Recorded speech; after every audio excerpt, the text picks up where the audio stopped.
Friends, mythology में आपका स्वागत है।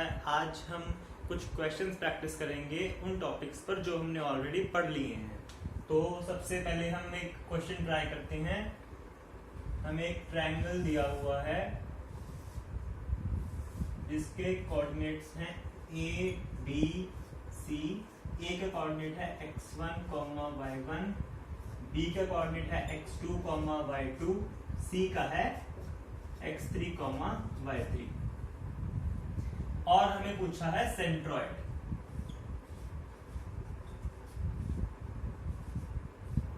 Centroid of triangle ABC। ठीक है, तो और हमें एक इंफॉर्मेशन और दे दी। एक इंफॉर्मेशन हमें और क्या दी? एक हमें दी कि xi yi is equals to 1 और i क्या है यहाँ पे? i है i belongs to 1, 2, 3।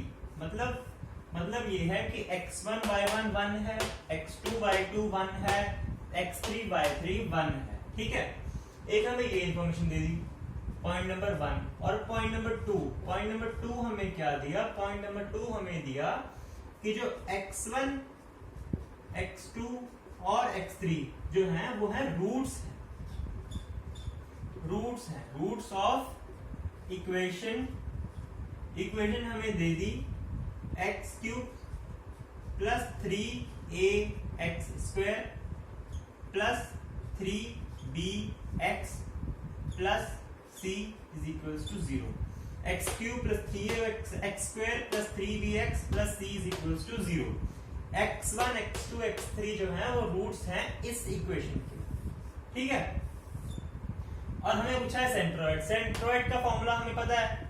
Centroid formula क्या होता है? x1 plus x2 plus x3 by 3। हम लिख लेते हैं यहाँ पे x1 plus x2 plus x3 by 3, y1 plus y2 plus y3 by 3। ठीक है, ये तो हमें ऑलरेडी आता है। और x1 plus x2 plus x3 हम क्या बोल सकते हैं? यहाँ से हम बोल सकते हैं कि ये है sum of roots. Sum of roots क्या होता है क्यूबिक इक्वेशन में? क्यूबिक इक्वेशन में सम ऑफ रूट्स होता है -b/a। यहां पर क्या आएगा? -3a। ठीक है, -3a। अब दिक्कत यहां पे क्या है? आप क्वेश्चन में गलती कहां करोगे? आपको पता नहीं होगा यहाँ पे माइनस आएगा। अब यहाँ पे -1 हम याद कैसे कर सकते हैं? ये भी एक ट्रिक है। अब अगर हमें एक 4 डिग्री की इक्वेशन दे रखी है, मान लो x4 plus a x³ plus b x square plus c x plus d is equal to 0। इस क्वेश्चन में अगर गलती होगी तो गलती यहां पर होगी। आपको पता ही नहीं होगा कि यहां पर -b लगाना है। अगर माइनस नहीं लगाया तो पूरा का पूरा क्वेश्चन गलत हो जाएगा। हम देखते हैं अब यहाँ पे कैसे प्लस माइनस लगाते हैं। अब आपको कोई भी इक्वेशन दी हो, या तो 2 डिग्री की, 3 डिग्री की, 4 डिग्री, कोई भी पॉलिनोमियल दिया हो, आपने क्या करना है? आपने स्टार्टिंग से प्लस माइनस लगाने शुरू कर देने हैं। प्लस माइनस और प्लस। ध्यान रखें कि यहाँ पर सारी टर्म्स होनी चाहिए। 4 डिग्री की, 3 डिग्री की, 2 डिग्री की, 1 डिग्री की और एक कांस्टेंट। ठीक है, ऑल्टरनेटिव्स में प्लस माइनस लगाना है।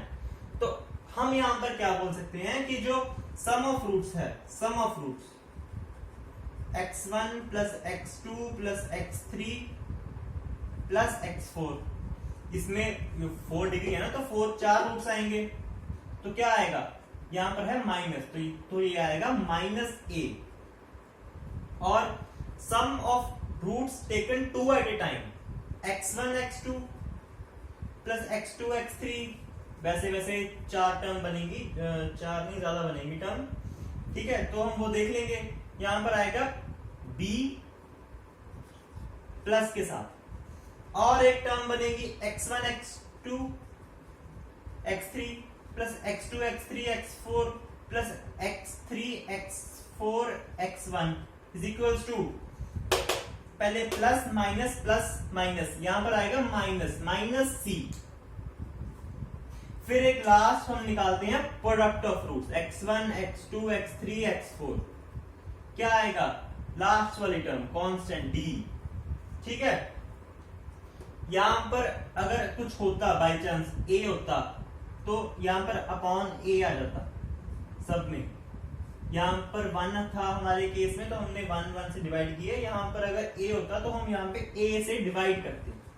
ये बात आपको बहुत ध्यान रखनी है, इसको आप कहीं नोट कर लो स्पेशल नोट्स वगैरह में, ठीक है। इसको आप नोट कर लो एक बार, फिर हम आगे बढ़ते हैं।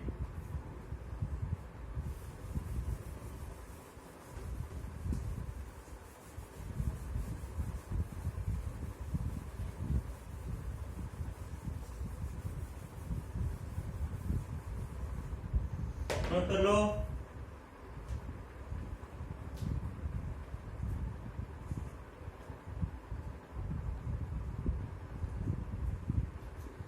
ठीक है, तो यहां पर हमें पता चल गया कि जो सम ऑफ रूट्स है वो प्लस माइनस के हिसाब से यहां पर प्लस, यहां पर माइनस, यहां पर प्लस, यहां पर माइनस, यहां पर आएगा माइनस। तो सम ऑफ रूट्स जो है वो -3/1। 1 तो हम खैर लिखेंगे नहीं, ऑब्वियसली बात है। तो जो x1 plus x2 plus x3 है वो आ गया हमारे पास -3a।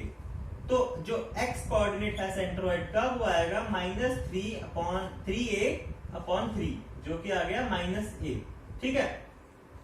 अब y कोऑर्डिनेट क्या है, y1 plus y2 plus y3।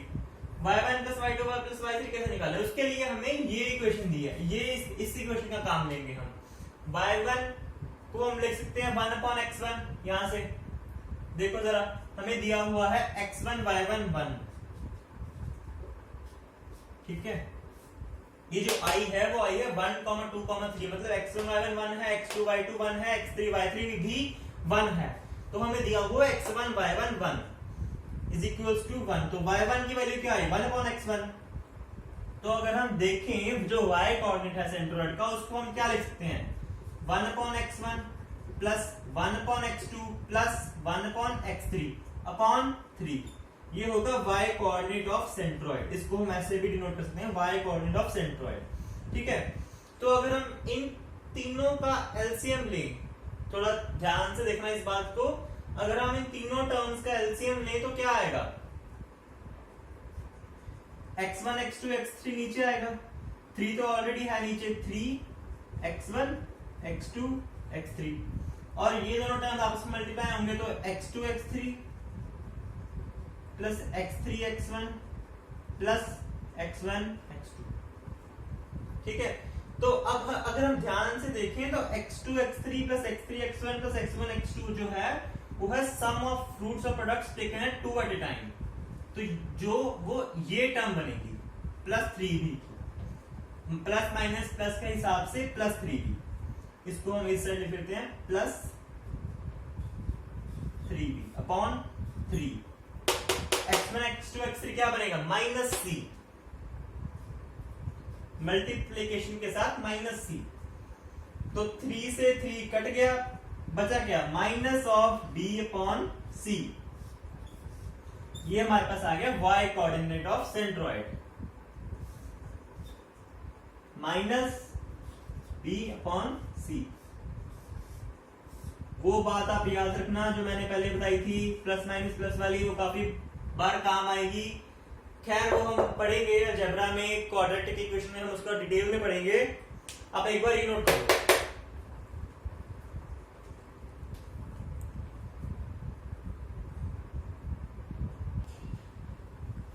Note कर लिया, बेस कर देते हैं इसको।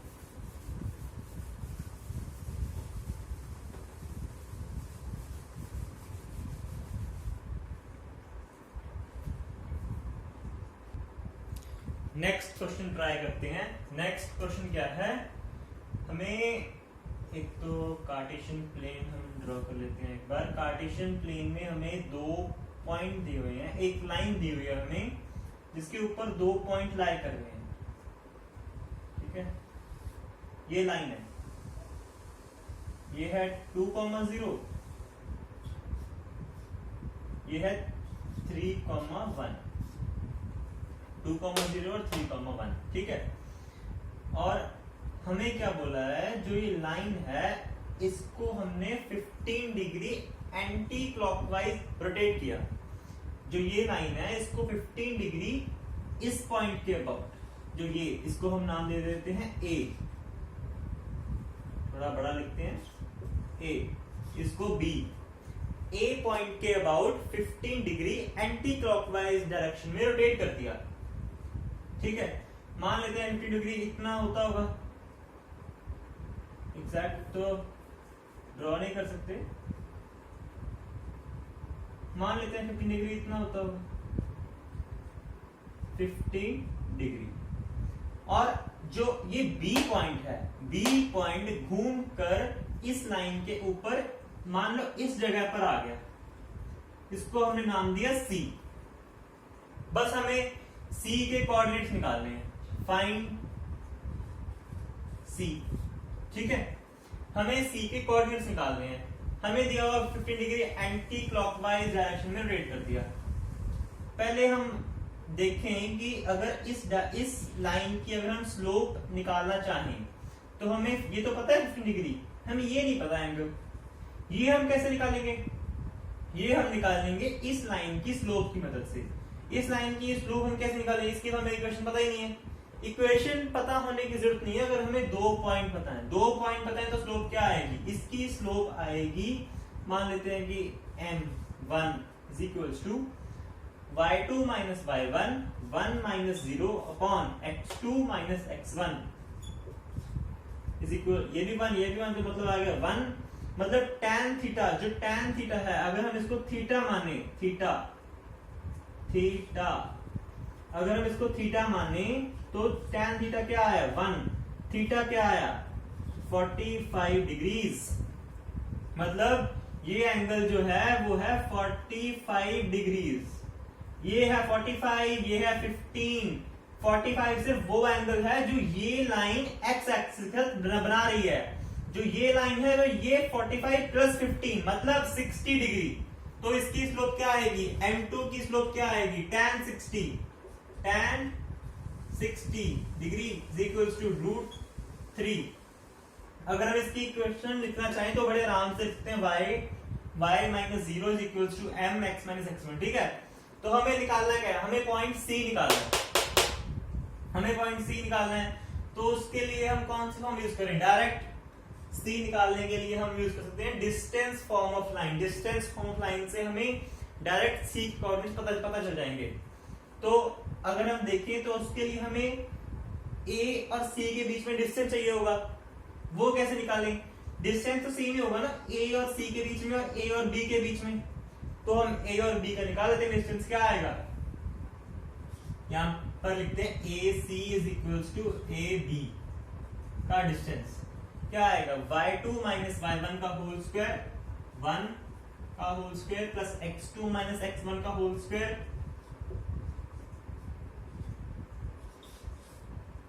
क्या है? 1 प्लस 1 का √2 a भी आया √2, तो AC भी √2 होगा। डिस्टेंस फॉर्म लाइन क्या आएगा? है x2 minus x1 upon cos of theta is equals to y2 minus y1 upon sin of theta is equals to r। r क्या है? r है x1 y1 और x2 y2 के बीच का डिस्टेंस। इस केस में x1 y1 क्या है? x1 y1 है a पॉइंट जो कि है 2, 0। तो हम लिख लेते हैं यहाँ पर जो ये है C पॉइंट है x2, y2 जिसकी हमें कोऑर्डिनेट्स निकालने हैं। ठीक है, तो x2 minus x coordinate 2 cos theta वो एंगल है जो ये लाइन x एक्सिस के साथ बना रही है। कितना एंगल है? 60 डिग्री, वो हमने अभी निकाला। cos 60 जो कि हमें पता है क्या होता है? Half y2 minus 0 upon sin 60। sin 60 क्या होता है? क्या आएगा? √2।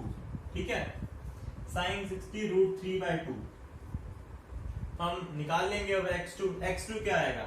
x2 आएगा अगर रूट cos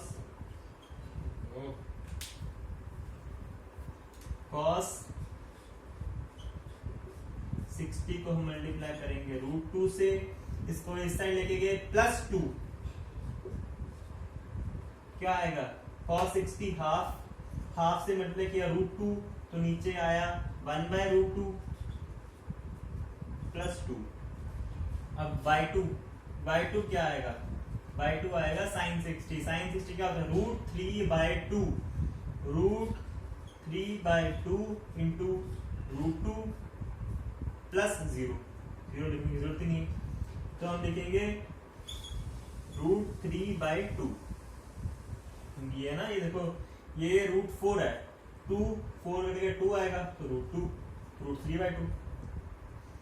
ठीक है, तो ये हमारे पास आ गया x2, y2 जो कि c के कोऑर्डिनेट्स थे इस केस में हमने निकाल लिए। नोट कर लो, ध्यान रखें कि जो b है उसको हमने रोटेट किया तो वो c पर आया 15 डिग्री रोटेट करने पर, और a और b का डिस्टेंस, a और c का डिस्टेंस तो सेम ही होगा, हमने निकाल लिया डिस्टेंस √2। नोट कर लो,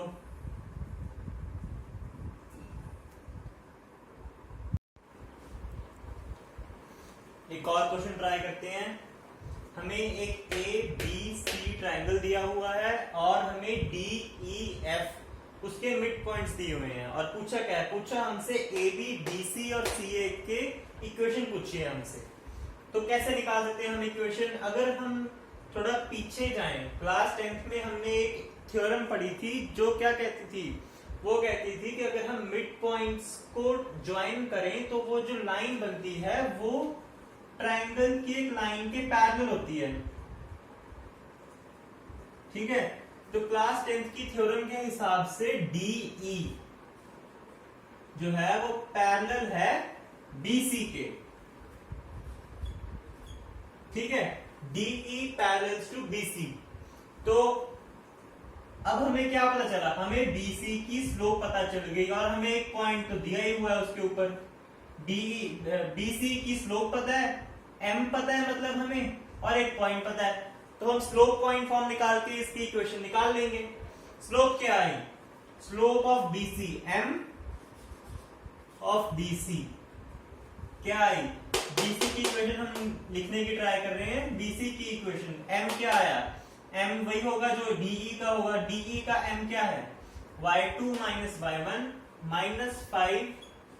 -5 अपॉन -5 x2 माइनस x1 -5 -2 क्या आया -6 upon -7 6 upon 7।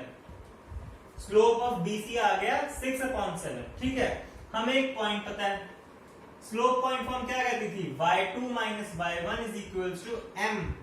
Slope point form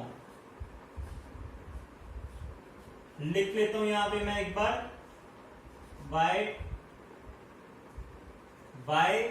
minus y1 m x minus x1। x1 y1 जो पॉइंट हमें चाहिए होता है लाइन के ऊपर वो हमें f दिया हुआ है, मिड पॉइंट है BC का, और स्लोप हमने निकाल ली 6/7। तो एक बार पुट कर देते हैं, y माइनस y1 क्या है 7, m क्या है 6/7 इंटू x माइनस x1 क्या है -5।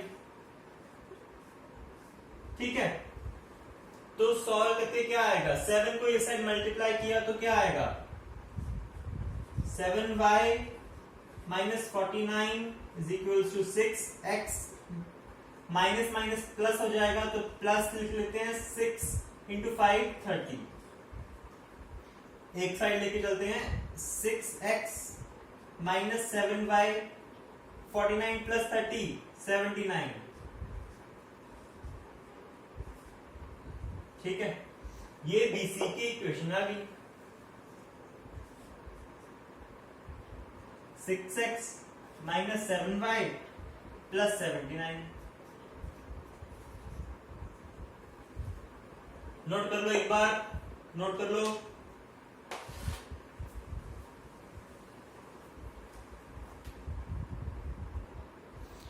नेक्स्ट हम ट्राई करते हैं ए बी की इक्वेशन निकालने की। ठीक है, ए बी की इक्वेशन निकालने के लिए हमें पॉइंट दिया हुआ है, स्लोप हम निकाल लेते हैं एफ ई। हमें पता है थ्योरम के हिसाब से F E parallels to A B, तो स्लोप ऑफ ए बी क्या है, y2 minus y1 minus 5 minus 7 upon x2 minus x1 minus 5 minus of minus 5।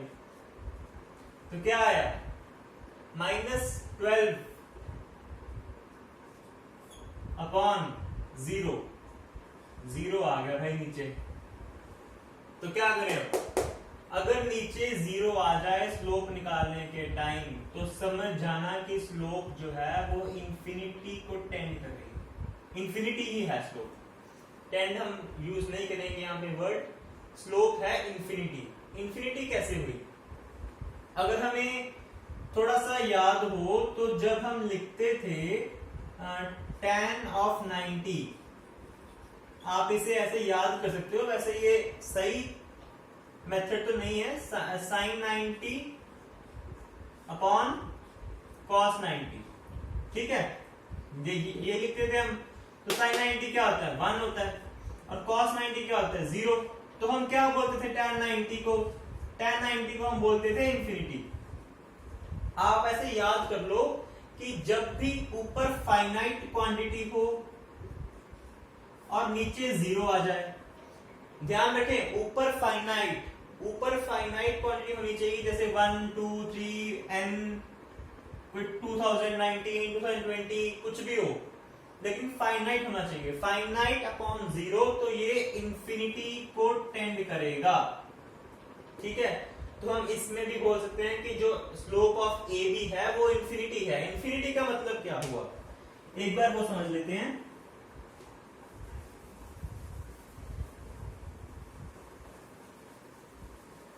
Slope infinity कब आती थी हमारी, स्लोप इंफिनिटी कब आती थी, जब एंगल जो है वो 90 डिग्रीज हो। स्लोप इंफिनिटी तब आती थी जब हमारा एंगल 90 डिग्री हो, 90 डिग्री एंगल हो एक्स एक्सिस के साथ लाइन का, मतलब लाइन परपेंडिकुलर है एक्स एक्सिस के साथ। ठीक है, तो मतलब एक्स कोऑर्डिनेट हमेशा सेम रहेगा। आप देखो कार्टेशियन प्लेन में अगर हम थोड़ा यहाँ पे ड्रॉ करने की कोशिश करें, मान लो ये कार्टेशियन प्लेन है, अगर ये 1,0 है, तो इस लाइन के ऊपर सभी पॉइंट में कोऑर्डिनेट 1,0 मतलब एक्स का कोऑर्डिनेट 1 ही होगा, ऊपर 2 होगा, ऊपर 1,3 होगा, ऊपर 1,4 होगा, लेकिन जो एक्स कोऑर्डिनेट है वो हमेशा 1 होगा। और जो इसकी स्लोप है वो एंगल जो है वो 90 है, और इसकी हम स्लोप बोलते हैं इंफिनिटी। ठीक है, तो इस हिसाब से जो हम इसकी इक्वेशन लिखते हैं, line perpendicular to X axis की इक्वेशन लिखते हैं, x is equals to c। c हम मानते हैं कांस्टेंट। जैसे इस केस में कांस्टेंट जो है वो 1 है, 1 1 1, मतलब इसकी इक्वेशन जो आएगी वो x इज इक्वल्स टू 1 आएगी। ठीक है, थोड़ा बहुत आपकी क्लैरिटी हो गई होगी।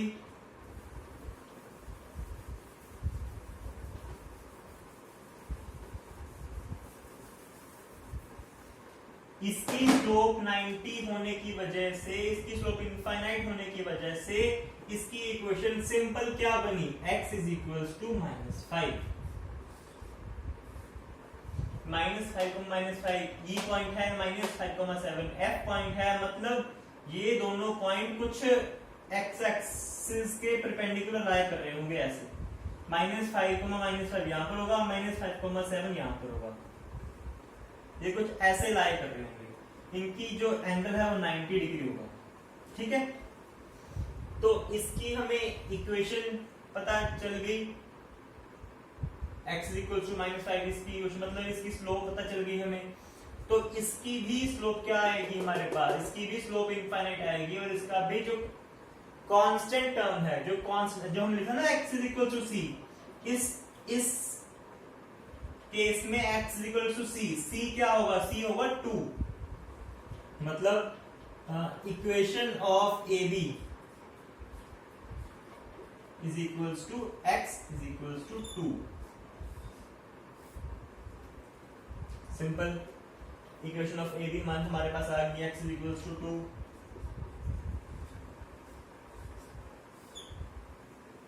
जब भी फाइनाइट अपॉन जीरो आ जाए तो समझ लेना स्लोप इनफाइनाइट है। tan 90 है, एंगल 90 है, ठीक है। नोट कर लो, सी ए की इक्वेशन निकाल लेना, सिंपल है। सी ए ये रहा, इन दोनों को ज्वाइन करके स्लोप निकाल लेना। पॉइंट हमें पता है, इक्वेशन मैं लिख देता हूँ यहाँ पे, इक्वेशन आपको निकाल लेना, आप चेक कर लेना इक्वेशन क्या आती है, ठीक है। नोट कर लो, चेक कर लो। सी ए की जो इक्वेशन है वो है 6x + 7y + 65। ये आपने खुद ट्राई करनी है, कुछ बड़ा काम नहीं है। इसकी स्लोप निकाल के m आ जाएगा, और m जब आ गई तो उसके बाद हमें पॉइंट पता है, स्लोप पता है। स्लोप पॉइंट हम जैसे हमने पहला पार्ट किया था वैसे एक बार ट्राई कर लेना।